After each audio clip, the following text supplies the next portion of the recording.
Hello, District 114, and welcome back. I'm Erica Barraza, and I'm the Lotus Instructional Coach.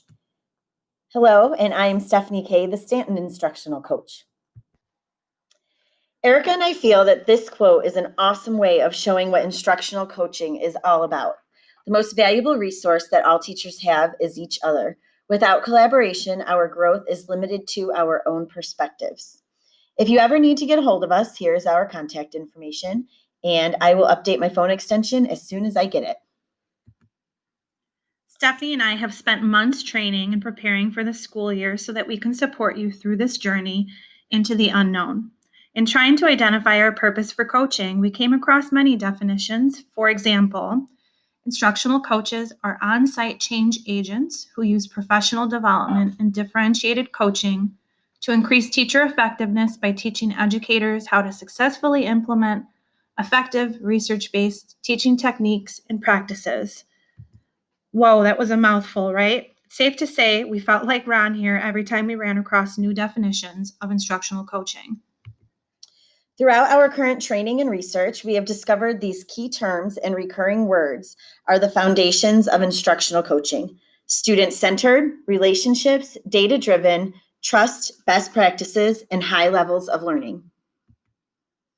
As teachers, we tend to think in essential questions, so we asked ourselves, what do our students need our teachers to be able to know and do in order to engage in high levels of learning, especially under the current circumstances we're in? For me, the purpose of instructional coaching is to work collaboratively with teachers to improve instructional and social emotional practices so that students have equitable access to high levels of learning. We use this question to help drive our thinking, and we each came to our own purpose.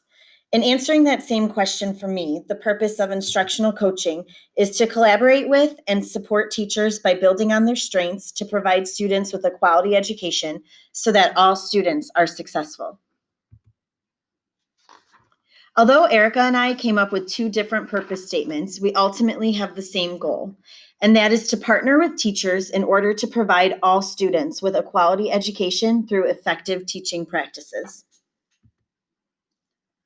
So now that we know what our purpose of coaching is, let's talk a little bit about why so many districts are even utilizing instructional coaches.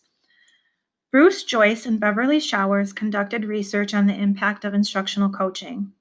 The Joyce and Showers framework that you see here outlines a clear model for effective professional development and demonstrates the impact that different activities have in the classroom.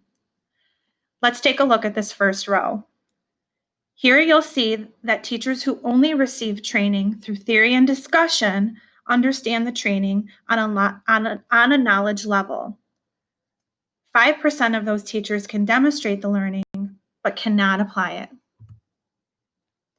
When we move to the second row, we notice that 30% of teachers who receive training through theory and discussion, so this is like a sit and get, plus demonstration or modeling, have a knowledge base of the learning, but of that percentage, only 20% can actually demonstrate the learning, and again, 0 were able to apply the learning in their classrooms. Now let's have a look at row 3. When combining discussion, modeling, plus practice and low-risk feedback, we do see a significant increase in knowledge level all the way up to 60%, and 60% of those teachers were able to demonstrate the new learning. However, we can see that still only 5% of those teachers were able to apply the skill in the classroom. But look what happens when professional development was paired with coaching. 95% of the teachers in the study were able to take their new learning and apply it to the classroom. These are significant findings.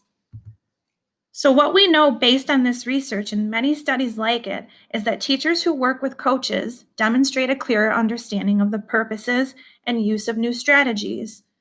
The key to growth-producing development is ongoing support and follow-up, as opposed to a one-time professional development learning opportunity. So now that you know who we are, what our purpose is, why we are here, you might be asking the how. How are we going to support you? This is not a full list of ways, but it's a good start. We understand that this year is going to look different for all of us and that we may run into challenges along the way. However, we do hope to support you in the following ways: through co-teaching, modeling, observations and feedback, and providing professional development and resources. More specific ways and plans of support will be shared in the coming weeks, and you will be invited to our virtual classrooms that will have a ton of support and resources for you all.